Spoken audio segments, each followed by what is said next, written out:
அன்பான விவசாய பெருமக்களே, இன்றைக்கி நம்ம வேளாண் பீடியா சேனலில் வந்து நம்ம என்ன பார்க்க போகிறோம்னா, அமோனியம் சல்பேட்டு, அமோனியம் குளோரைடு 2 உரங்கள் இருக்குது. அந்த 2 உரங்களுக்கும் என்ன வித்தியாசம், எந்த உரம் நல்லது, எந்த உரத்தை எப்போ பயன்படுத்தணும், அதனால் நன்மை என்ன அப்படின்றத பற்றி பார்க்க போகிறோம். இது அமோனியம் NH4 twice SO4 அப்படின்றது ammonium sulphate versus ammonium chloride. Ammonium குளோரைடில் வந்து NH4Cl. இது ரெண்டுக்கும் தான் வந்து என்ன வித்தியாசம்னு பார்க்க போகிறோம். முதல்ல வந்து அமோனியம் சல்பேட்டை பற்றி பார்க்க போகிறோம். அமோனியம் சல்பேட் அப்படின்றது வந்து ஒரு வெள்ளை நிறமான உரம். அமோனியம் சல்பேட், எல்லோரும் சல்பேட்டும்பாங்க, சல்பேட் உரம்பாங்க. இது வந்து வெள்ளை நிற படிக காரம், வெள்ளை நிற படிக காரம். இது வந்து தண்ணீரில் வந்து எளிதில் கரையும், தண்ணீரில் சீக்கிரமாக கரையக்கூடிய ஒரு உரம் தான் அமோனியம் சல்பேட்டோட உரம். இப்போ வந்து இந்த உரத்தில் என்ன சத்துக்கள் இருக்குது, அமோனியம் சல்பேட்டில் என்னென்ன சத்துக்கள் இருக்குது அப்படின்னு பார்த்தோம்னா, நம்ம ஏற்கனவே சொல்லியிருக்கோம். அமோனியம் சல்பேட் அப்படின்றது வந்து அமோனியம் அமோனியம்ன்றது வந்து அமோனியாக்கள் ஃபார்மில் நைட்ரஜன் இருக்குது, அதாவது தலைச்சத்து. ஓகேங்களா. இன்னொன்று வந்து சல்பேட் அப்படின்னா சல்பேட்லேயே எஸ் இருக்குது இல்லையா, சல்ஃபர், கந்தகம். ஸோ இந்த 2 வகையான சத்துக்கள் இருக்குதுங்க. அமோனியத்தில் வந்து வந்து பார்த்திங்கன்னா 21% நைட்ரஜன் இருக்குது, தலைச்சத்து. கந்தகச்சத்து பார்த்திங்கன்னா 24% கந்தகச்சத்து இருக்குது. இப்போ வந்து இதில் முக்கியமாக பார்க்க வேண்டியதுன்னா, தலைச்சத்து 21% இருக்குது, கந்தகச்சத்து 24% இருக்குது. கந்தகச்சத்து வந்து நம்ம எதுக்கு தேவை, நம்ம ஏற்கனவே படிச்சிருக்கோம். கந்தக சத்து வந்து எந்தெந்த பயிர்களுக்கு தேவை அப்படின்னா, எண்ணெய் வித்து பயிர்கள். எப்பயுமே தெரிஞ்சுக்கோங்க, சல்ஃபர் நம்ம எதுக்கு தேவைன்னா, சல்ஃபர் வந்து எண்ணெய் வித்துக்களுக்கு எண்ணெய் தேவை. எண்ணெய் வித்து பயிர்கள் என்னென்ன, எள்ளு, கடலை, அப்புறம் பார்த்திங்கன்னா சூரியகாந்தி, நம்ம தேங்காய் இருக்குது, தேங்காயும் சேர்த்துக்கலாம். அது என்ன, பருப்புக்கு வந்து சல்ஃபர் தேவை. அதோட உங்களுக்கு வந்து வெங்காயம், பூண்டு, சின்ன வெங்காயம் இருக்கு இல்லையா, அது பூண்டு, வெங்காயம் பூண்டுக்கும் வந்து கந்தகச்சத்து வந்து ரொம்ப முக்கிய தேவை. ஸோ இந்த மாதிரி பயிர்கள் நீங்கள் போட்டிருந்தீங்கன்னா கட்டாயமாக வந்து நீங்கள் வந்து இந்த சல்ஃபர் வந்து அமோனியம் சல்ஃபேட் யூஸ் பண்ணணும். அமோனியம் சல்ஃபேட் எந்த மாதிரி சமயத்தில் யூஸ் பண்ணலாம்னா, மழை காலத்தில் பயன்படுத்தலாம். ஏன்னு கேட்டிங்கன்னா, மழை காலம் அதிகமாக இருந்துச்சுன்னா அமோனியம் சல்ஃபேட் பயன்படுத்தலாம். மழை காலத்தில் வந்து உங்களுக்கு பயிர் வந்து ரொம்ப நிலங்கள் கூலிங்காக இருக்கும். அப்போ வந்து அந்த சல்ஃபர் கந்தகச்சத்து இருக்கிறனால வந்து அது வந்து கொஞ்சம் ஹீட் ஆக்கி கொடுக்கும். இதனால் என்ன பண்ணுவாங்கன்னா, சில பேர் வந்து இந்த அமோனியம் சல்பேட்டை வாங்கி கூட வந்து காப்பர் ஆக்சி குளோரைடு இருக்குது பார்த்தீங்களா, COC, இதெல்லாம் கலந்து நீங்கள் வெங்காய பயிருக்கு வந்து கீழே போட்டிங்கன்னு வச்சுங்களேன், நல்லா வெங்காயத்தில் வந்து திருகல் நோய், அழுகல் நோய் அதெல்லாம் வரும். அழுகல், திருகல் இதெல்லாம் வந்து வெங்காயத்தில் வந்து மழை காலத்தில் ரொம்ப அதிகமாக வரும். அப்போ அதை கட்டுப்படுத்துறதுக்கு என்ன பண்ணுவாங்கன்னா, உரம் போடும்போது அமோனியம் சல்பேட்டோட COC வாங்கி கலக்கி போட்டுப்பாங்க. அப்படி போடும்போது வந்து உங்களுக்கு வந்து சல்ஃபர் இருக்கனால அது 2ஆம் நிலை ஊட்டச்சத்துக்களாகவும் பயன்படுது. இன்னொன்று நம்ம காப்பர் சேர்த்து போடுறதுனால அது வந்து நோய் மருந்தாகவும் பயன்படுது. ஸோ வந்து நோய்க்கு வந்து தனியாக மருந்தடிக்க தேவையில்லை.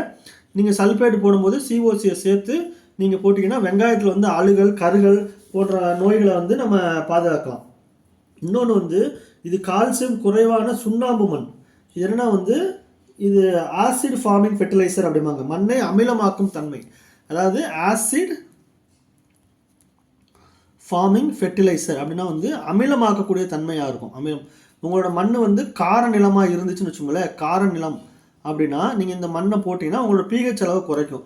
நம்ம ஏற்கனவே சொல்லியிருக்கோம், pHஐ பற்றி படிச்சிருக்கோம். pH வந்து 0லேருந்து 14 வரைக்கும் இருக்கும். இதான் கார அமிலத்தன்மைம்பாங்க. pH 7ங்கிறது நடுநிலைத்தன்மை. இப்போ 0க்கும் 7க்கும் நடுவில் இருந்துச்சுன்னா உங்கள் நிலம் வந்து அமிலத்தன்மையாக இருக்குன்னு அர்த்தம். 7லேருந்து 14 வரைக்கும் இருந்துச்சுன்னா உங்கள் நிலம் வந்து காரத்தன்மையாக இருக்குன்னு அர்த்தம். உங்கள் தண்ணியோ அல்லது நிலத்தையோ மண்ணையோ எடுத்து நம்ம டெஸ்ட் செஞ்சு பார்த்தோம்னா அதோட pH என்னன்னு தெரிஞ்சிடும். pH வந்து 6.5ல் இருந்து 7.5 வரைக்கும் இருந்துச்சுன்னா நம்ம நிலம் வந்து நல்ல நிலம்னு அர்த்தம். இப்போ 7க்கு மேலே போயிடுச்சு, 8 அப்படின்னா நம்ம நிலம் வந்து காரத்தன்மை, உப்பு நிலம். 7க்கு கீழே வந்துருச்சு அப்படின்னா அது அமிலத்தன்மை, ஆசிட் சாயில் அப்படிம்பாங்க. இது வந்து என்ன பண்ணும்னா வந்து இந்த நிலம் வந்து நீங்கள் அமோனியம் சல்பேட்டை போட போட போட உங்கள் நிலம் காரத்தன்மையான நிலத்தில் அமோனியம் சல்பேட் போட்டுனா அது pHஐ குறைச்சி உங்கள் நடுநிலை பண்ணி கொடுக்கும். ஆனால் உங்கள் சாயில் ஏற்கனவே அமிலத்தன்மையாக இருந்துச்சுங்களேன், அதில் போய் அமோனியம் சல்பேட்டை போட்டுனா இன்னும் கொஞ்சம் வந்து அமிலத்தன்மை ஆகும். ஸோ வந்து கார நிலங்களுக்கு வந்து இந்த அமோனியம் சல்ஃபேட் வந்து ரொம்ப முக்கியமானதுங்க. அதிக அளவு பயன்படுத்தினால pH குறையும், நம்ம ஏற்கனவே சொல்லிவிடுறோம். அதனால் கொஞ்சம் கொஞ்சமாக பயன்படுத்தணும். மேலும் சுண்ணாம்பு சத்து, கால்சியம் சத்து போன்றவைகள் வந்து அதிகமாக இருந்துச்சுன்னா நீங்கள் இதை பயன்படுத்தினா உங்களுக்கு மண்ணில் வந்து நிலைத்தன்மை ஏற்படுத்தி கொடுக்கும். இன்னொன்று வந்து இதை வந்து அடி உரமாக பயன்படுத்த விட உங்களுக்கு மேல் உரமாக தான் கொடுப்பாங்க. நம்ம வந்து பொதுவாக வந்து எண்ணெய் வித்து பயிர்களுக்கு இது அதிகமாக பயன்படுத்தலாங்க. இது இப்போ வந்து அமோனியம் சல்ஃபேட்டை பற்றி எல்லாம் தெரிஞ்சுக்கிச்சு. அதுக்கடுத்து அமோனியம் குளோரைடு பார்ப்போம். அமோனியம் குளோரைடுனா இதுவும் குளோரைடு அப்படிம்பாங்க. இதில் வந்து பார்த்திங்கன்னா தலைச்சத்து வந்து எண் வந்து 25% இருக்குது. அதில் பார்த்திங்கன்னா நமக்கு வந்து தலைச்சத்து வந்து தலைச்சத்து இருந்தது, கந்தகச்சத்து இருந்தது. தலைச்சத்து 21% இருந்தது, கந்தகச்சத்து 24% இருந்தது. இதில் பார்த்திங்கன்னா தலைச்சத்து வந்து 25% இருக்குது. பொதுவாக வந்து நெல் பயிரில் வந்து குளோரைடு அதிகமாக போடுவாங்க. 2வது உரம் 3வது உரம் மேல் உரம் போகும்போது அமோனியம் குளோரைடு வந்து நெல்லுக்கு அதிகமாக போடுவாங்க. ஏன்னு கேட்டிங்கன்னா நெல் வந்து தண்ணியில் இருக்கக்கூடிய பயிர். அப்போ வந்து தண்ணிக்குள்ளே வந்து நீங்கள் அமோனியம் குளோரைடை நீங்கள் போடும்போது என்னன்னா இது அமோனியாக்கள் ஃபார்மில் இருக்கனால கொஞ்சம் கொஞ்சமாக கரைந்து பயிருக்கு வந்து எடுத்து கொடுக்கும். டைரெக்டாக யூரியா கொடுத்தீங்கன்னா யூரியா வந்து டைரெக்டாக எடுத்துக்கிறோம், பயிர் ரொம்ப பசுமையாக வளரும். அப்போ பசுமையாக வளரும்போது என்ன ஆகுனா பூச்சி தாக்குதல் அதிகமாக வரும்.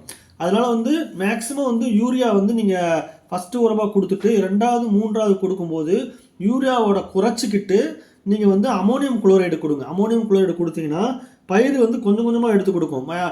யூரியானா மூட்டை மூட்டையாக கொட்டணும், விலை கம்மி அப்படின்றத விட இது அமோனியம் சல்ஃபேட் வந்து நீங்கள் வந்து ஒரு 20 கிலோ கொடுங்க அல்லது 10 கிலோ கொடுங்க, குறைச்சி கொடுத்தாவே போதும், நம்ம செடி எடுத்துக்கும். ஓகேங்களா? அது வந்து சில அமோனியம் குளோரைடில் வந்து என்னென்ன இருக்குது, அமோனியம் இருக்குது, குளோரைடு இருக்குது. குளோரின்னா என்னது, உப்பு. ஸோ இதில் உப்பு அதிகமாக இருக்கனால உப்பு படிக்கிறதுக்கு வாய்ப்பு இருக்குது. அதனால் சில பயிர்களுக்கு வந்து இதை பயன்படுத்தக்கூடாதுமாங்க. என்னென்ன பயிர் அப்படின்னு பார்த்தீங்கன்னா பருத்தியில் வந்து அமோனியம் குளோரைடு அதிகமாக யூஸ் பண்ணக்கூடாது. இன்னொன்று பல வகையான பயிர்கள், காய்கறி பயிர்கள், அதுக்கெலாம் வந்து சல்ஃபேட்டு முக்கியமாக போட்டுக்கலாம். அமோனியம் குளோரைடு போட வேணாம். ஏன்னா குளோரைடில் இருக்க குளோரின் அப்படின்ற வந்து குளோரின்னாவே என்னது, உப்பு தான். அது என்ன ஆகுனா வந்து மடிப்படியாக அமோனியம் குளோரைடு போட நெல் நம்ம வயல் மேலே வந்து அந்த உப்பு படிஞ்சு நம்ம மண் வந்து உப்பு மண்ணாக மாறுறதுக்கு வழிவகை செய்யும். அதனால் வந்து மண்ணே முக்கியமாக வந்து உப்பாக மாறிடும். அதனால வந்து பார்த்திங்கன்னா உங்களுக்கு வந்து